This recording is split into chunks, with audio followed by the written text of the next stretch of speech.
Welcome to my channel again, a new episode. This time we're testing the Kawasaki Z900. Once again we're our friends at Orwell's Motorcycles, so if you are around Suffolk in Ipswich, just come to visit the shop because it's just mental what's happening. We've got like 100 bikes over here right now. So they deal with Kawasaki, Suzuki, Royal Enfield, and they basically have all the used bikes that you can think of, all the brand new bikes that you can think of. A lot of motorcycle gear, motorcycle accessories. They've got a small cafe in the back as well, so just come over and pay them a visit because I'm sure that you're not gonna leave without buying something. It's a very interesting bike for me. I haven't ridden a naked bike in like, I don't know, 15 years or so. My dad used to have a Honda Hornet 600. So I'm very pumped with this bike. I'm sure that will be extra smooth, this bike. So let's hop on the bike and head on because we're gonna find some nice back roads to give it a bit of a blast because I think this is this bike designed for. I'll see you in a second.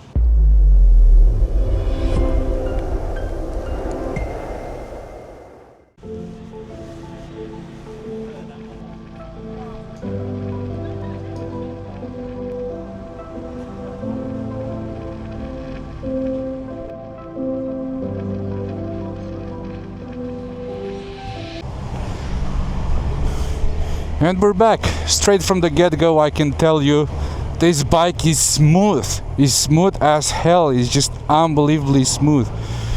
It's a bit busy in our town. Ed Sheeran's got a concert here in Ipswich, so it's a bit busy. But let me tell you about this bike because it's just so damn smooth. It's my first ever ride on it. I haven't ridden this bike before, but I like it already. And I can feel that it's very easy to go through town with it. I can feel that. Look at this. So easy. Let's start with the mirrors, as always. Well, you know already, I've been telling you about these mirrors 100 times already. I hate when the mirrors are mounted on the handlebars because they are too close to me and I feel like I can't see properly in them. Some bug in my eye. But yeah, you can. Yes, you can get used to it. So if you're riding it more and more, I'm sure that you can get used to it. Man, this bike is so easy to handle, to maneuver. It's so easy. It's a lot more flickable than my Ninja. Let me tell you that. And that's flickable. But obviously, it's designed to be like that. It has a lot like a shorter wheelbase, and it's a lot lighter. So we've got 213 kilos compared to 240 kilos almost, not considering the fact that you've got the panniers and the toe box and so on. But anyway, this is like a super sport naked, and that's more. Not more. It is a sport touring bike. Oh my God, it's so smooth. And I think the engine, already I'm smiling, I think the engine is tuned up to have a lot more torque in the down low, like in the low bottom of the RPM, and you can definitely feel that. Yeah, oh my goodness, I love it so much. Who do I think this bike is for? Well, I think this bike is for somebody that doesn't have a pillion passenger with him all the time, as I do. I think this bike is for somebody who doesn't want to do big miles, who doesn't want to go on the motorways and just munch up the miles, because I'm not saying that you can't do it, you can definitely do it, but all the wind is going to be in your face and it's got no luggage whatsoever. I'm not sure what's happening here, so I need to be careful. I think somebody's trying to put their caravan inside. Hey, where are you going? Everybody stop there. She's trying to overtake some people, eh? And but if you wanna do like a lot of commuting through the city, if you wanna go and stop to the cafe, if you wanna go for short blasts in the weekends with your boys, this bike is perfect for it. It's really comfortable in terms of sitting position. Let's see. Yeah, quick shifter, smooth as butter. Smooth as butter. Oh my God, it's very hot today. It's about 28 degrees, so there is a lot of bugs. So I have to keep my visor closed. Comfort is really good in terms of position. I mean, the handlebars are pretty up straight, and you have a pretty up straight position. But of course, your knees are pretty bent, so they're pretty high. So it's a very sporty position on the lower on your lower body. And the seat is a bit hard. We're gonna talk about the pillion seat also at some point. My wife is with me as always. You know, pillion comfort is gonna be probably close to, I don't know, from 1 to 5, close to 1 probably. But it can be done. It can be done. I'm sure that if you redo the seats to be a bit more comfortable. But anyway, the space is very limited. Okay, let's do a bit of acceleration. Oh my goodness! Oh my goodness! Wow! This thing rocks, man. Wow. It punches a lot more power than I was expecting to. And the sound that's coming from the intake, the same as on the Ninja. On the Ninja it's even louder. But even this one, the sound that comes from the intake is so addictive with the stock exhaust. If you change the exhaust, you're not gonna get the sound anymore. Okay, let's overtake this.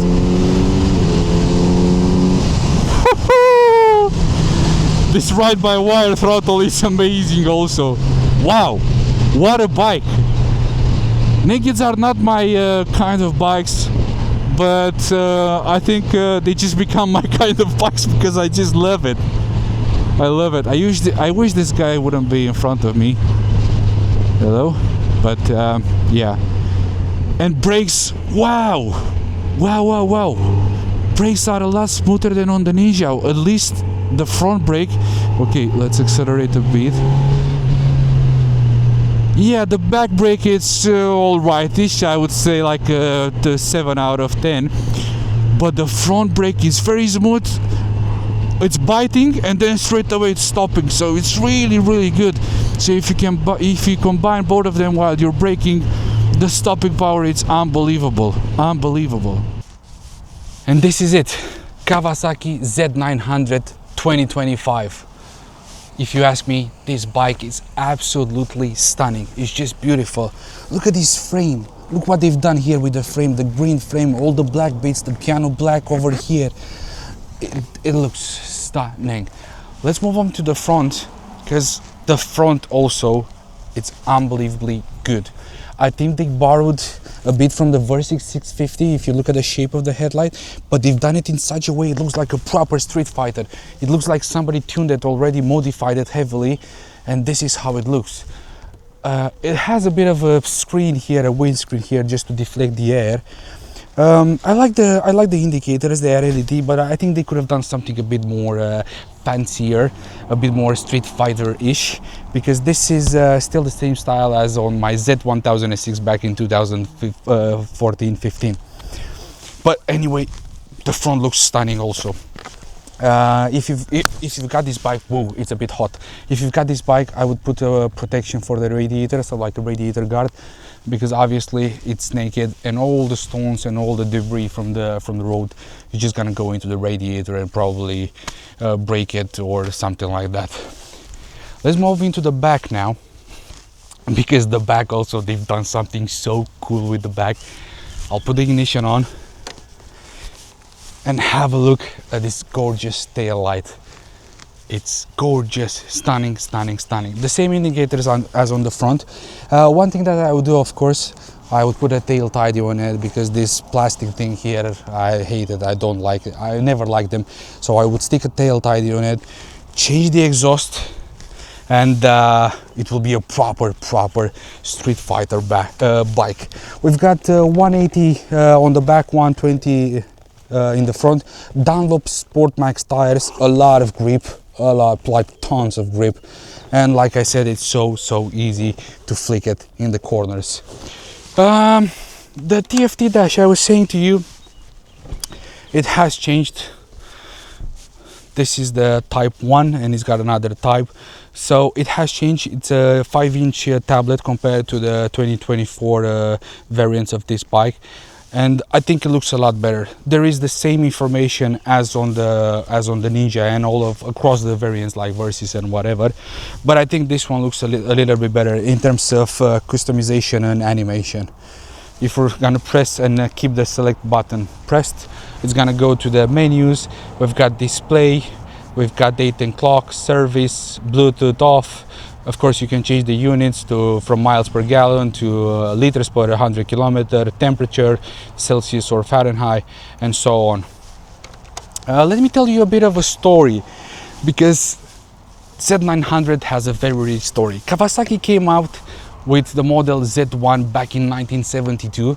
It was basically, so Honda had the CB6 750 and they wanted to do something to combat that bike. So they've done the Kawasaki Z1 and it was a marvel at that time. It was going 132 miles per hour.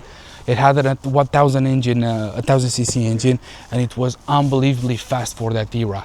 That model was produced up until 1976, and then from 1976 they've turned out that they detuned the engine a bit. They made it like a Z900, what we have here today. Well, the name. So it was a Z900. It had a little bit less power. It was detuned just to meet the emissions at the time. And then they had another couple of variants of, I think it was called the KZ1000. I can't remember the years exactly. But in 2017, they revamped the Z900 model and they came up with the modern Z900, let's say. This is basically their latest incarnation of this bike. And I can say that I haven't ridden the previous ones, but this is just stunning. It's stunning the way it looks, and it's stunning the way it rides. What blows my mind completely is how smooth it is. You wouldn't believe that from a bike like this that is supposed to be a street fighter, it will be that smooth. That inline 4 engine, 944cc, it's just absolutely smooth. It's got 125 horsepower, 98 newton meters of torque. What I was saying to you, that at a very low RPM, it pulls a lot. It is basically like a train. I guess you can attach a caravan and it will just tow it. It's got that much power. It's got 210 kilos wet. It's got a 17 liters tank. And probably the fuel consumption is somewhere between 4 and 5, somewhere like that. Well, it depends a lot of your riding style. I'm never mentioning the fuel consumption because to me it's not really important. A bike for me at least is to have fun on, and rather than thinking the fuel consumption and how much is that and how much is this. As always, I'm gonna hop on the bike to see how it looks. And this is the position. Like I said, the knees are pretty high up. The foot pegs are a bit backwards, but obviously it's a very sporty position. But here, really nice and easy, really comfortable. I'm gonna invite my wife now just to give you a bit of perspective of how the pillion looks on the back of this bike. I mean, it can be done, I think, but it will be rather a very short ride to get a coffee or cappuccino, or just go to a restaurant, park it somewhere and just admire it. So how did you felt on it, on the back of that? You know, you did that review for the Kawasaki Eliminator 500, Yeah. and I said that's the worst bike I've been sitting on.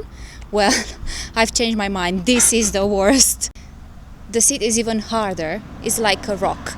If on the Eliminator was like a piece of wood, this is like a piece of rock, so it's even worse. I don't think this bike was made to accommodate a pillion, to be honest. No, obviously Because, it's designed to like the right yeah. solo more than. Yeah. Yes, definitely.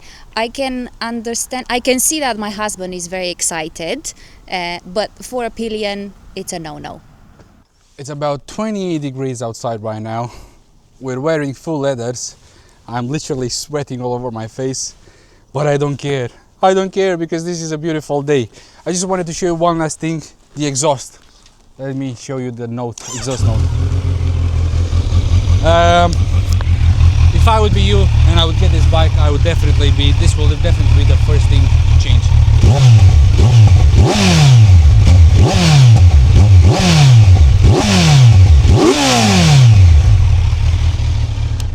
It doesn't sound bad at all, but I think it can do a lot better. It can do some pops and bangs. Okay, we're gonna come back with the conclusions now. Cheers.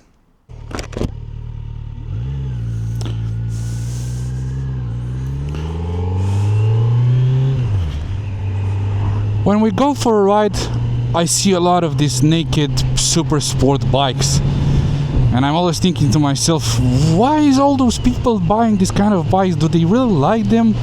I mean, you can't take any luggage, you can barely have a pillion on the back. But now I get it. It's just for the people that are riding solo all the time. They don't want to leave anywhere, they don't need anything. Listen to that intake. Or actually, if they do want to do some touring, you can stick a bit of a small windscreen on it. You can put a couple of like textile luggage on the back, and you can do that if you really want to. But now I get it. It's so nice and easy to ride it. It's just everything that a man can need or want. Unbelievable. I absolutely love it. If you want one of these bikes, just don't forget to visit the Orwell motorcycle back in Ipswich. We're just gonna head back now and just give the bike back. I don't want to give them the bike back, but I need to, unfortunately. But it's just an absolute stunner.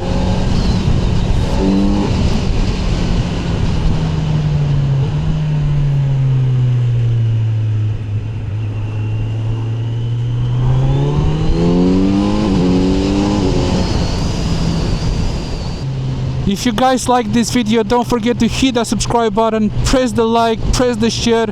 I'm waiting you in the comments, whatever comments you might have. I enjoy reading each one of those comments and I enjoy answering back to them. So don't hesitate to do that. It's free for you to subscribe to my channel, it's free to give a like. So don't hesitate doing that. And I'll see you guys in the next one. Thanks for watching. Bye!